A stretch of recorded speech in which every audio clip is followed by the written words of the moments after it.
أعوذ بالله من الشيطان الرجيم بسم الله الرحمن الرحيم প্রিয় সংগ্রামী দিনী ভাই বন্ধুগণ, আসসালামু আলাইকুম ওয়া রাহমাতুল্লাহ।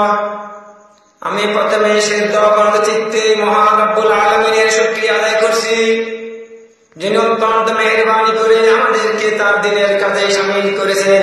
আলহামদুলিল্লাহ। জীবনের সকল পর্যায়ে ইসলামী আদর্শ মেনে চলা এবং সমাজকে সেই আদর্শের আলোকে গড়ে তোলার কাজে নিয়োজিত হতে পারাটা অত্যন্ত সৌভাগ্যের বিষয়। এই কাজ করাটা ছিল নবী রাসূলগণের জীবনের একমাত্র মিশন। আল্লাহ তাআলা পবিত্র কোরআনুল কারীমে বলেন, হুয়াল্লাযী আরসালা রাসূলাহু বিল হুদা ওয়া দীনিল হক লিইয়ুযহিরাহু আলাদ দীনি কুল্লিহি ওয়ালাউ কারিহাল মুশরিকুন। আল্লাহ তো সেই মহান সত্তা, যিনি তার রাসূলকে হেদায়েত সত্য দিন সহ প্রেরণ করেছেন, তাকে সকল দিনের উপর প্রতিষ্ঠিত করার জন্য।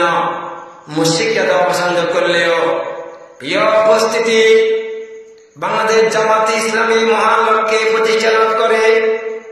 জামাতে ইসলামী যে দিন থেকে সমাজ ইসলাম প্রতিষ্ঠার সংগ্রামের সূচনা করেছিল, সেই দিন থেকে একটি চিহ্নিত অপশক্তি এই মহান কাজের বিরুদ্ধে অবস্থান গ্রহণ করে।